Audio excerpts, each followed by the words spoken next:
Hello, Claire Henderson. Hello, Rob. How are you? Yes, really well. Thank you so much. Thank you for making time to chat.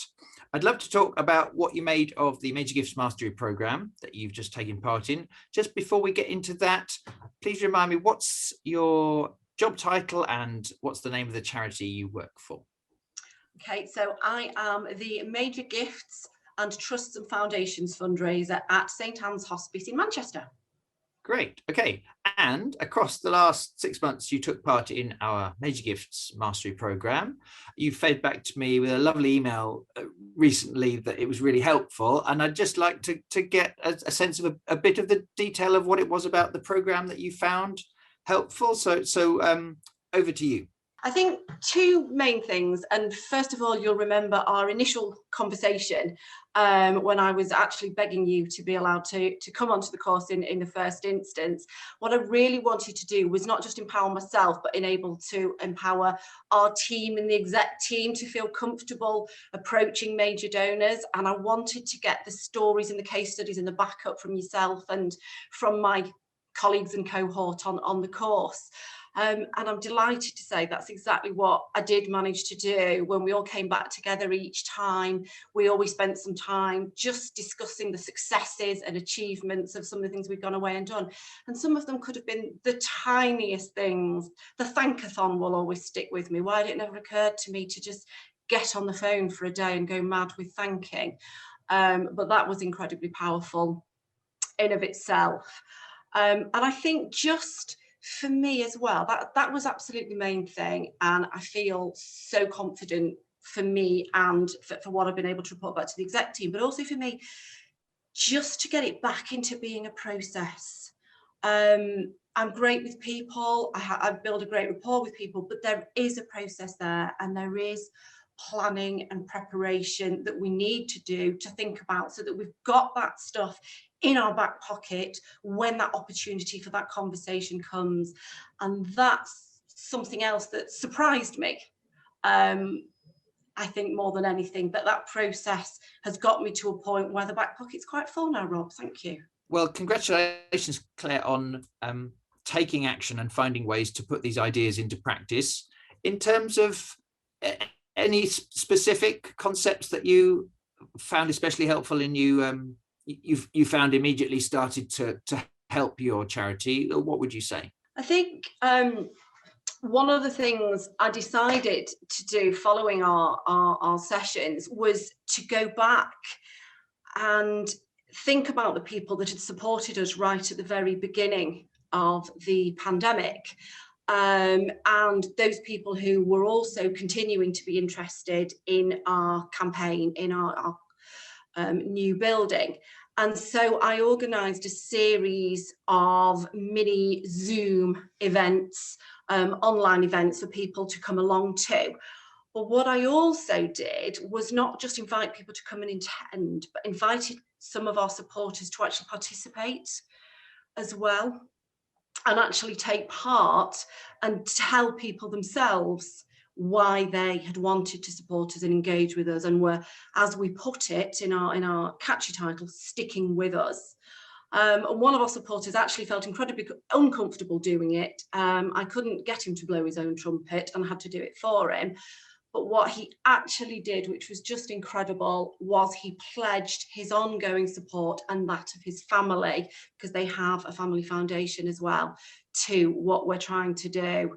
And it just made that whole process really worth it. Well done. And when you mentioned the thankathon as one of the tactics you proactively put into place, how did that work, top line? Extremely simple.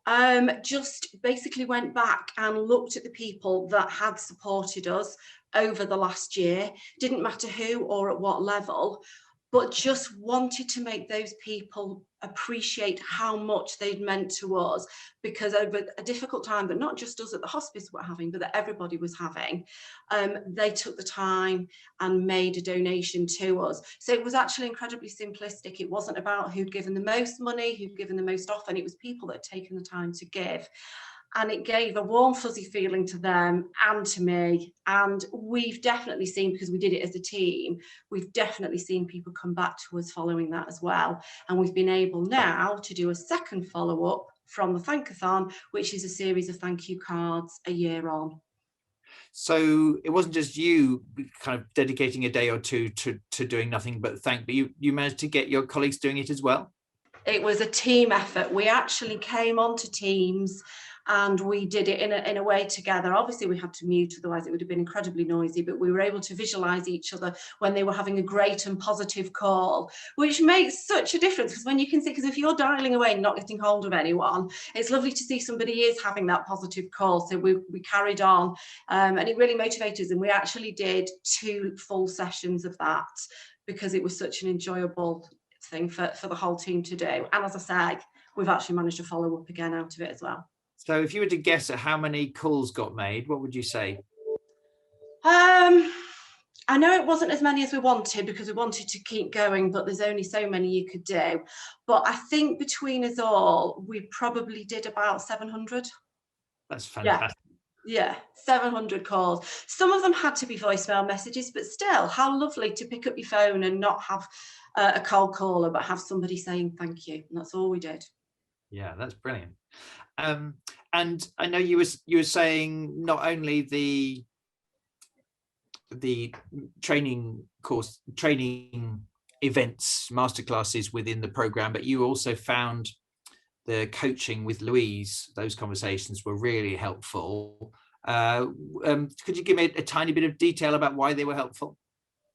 Yeah, absolutely. We were able just to take a bit of time to think about what we'd gone through in the session and how I could apply that more specifically to what I was doing. And as we've just talked about, those Zoom sessions, I was really struggling to get a title for them, because that's something we talked about was a really effective title to engage people with. And Louise just encouraged me to say, well, what do you want to say to people? I said, well, I just want to thank them for sticking with us. She went, there you go. There's your title. And that was the title that we used. And actually, I think something so informal to people who can be quite proper actually worked really quite well and quite effectively. So that was something really simple. But actually, that was our most effective, well-attended event. Congratulations. And I know that you watched some of the recorded film learning bundles in my Bright Spot Members Club, and came to some of the live workshops that we do on there. What's your sense from that as a learning resource? I think it was really helpful to be able to access different elements, particularly when we were in a mindset anyway of working through the sessions with yourself. So then when there were other opportunities to perhaps spend an hour on storytelling and go into a little bit more detail on that. And again, going back to the thinking about sticky stories, as we call them, that was really useful, again, to just be able to reinforce what we're doing.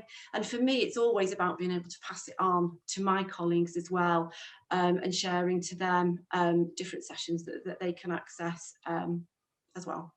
So I guess finally, coming on a mastery program for 6 whole months with all these different resources is just so different from going on a one-day course or a one-day conference.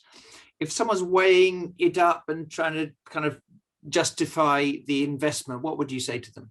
I think it goes back to something I said earlier on, is it is a process, and we worked through this process together as a team. And I think being able to take that time in between, have a catch up with Louise, perhaps go and do some refreshers, and then all come back together and report on what we've done. And somebody would report something that I'd completely forgotten about, and it was something I could then go away and try and do the next time around. I think that was the Thankathon. And so, yeah, that process that we worked through together meant that we got from a start to a finish, but we packed a lot in as we went along together. Thank you. Thank you, Claire. And like I say, huge congratulations on not only coming on the course, but finding ways to implement all these tactics and make them work for your charity. It's a really impressive set of examples of how you've done that. So thank you for sharing those. Best of luck with your fundraising, and I look forward to catching up with you soon.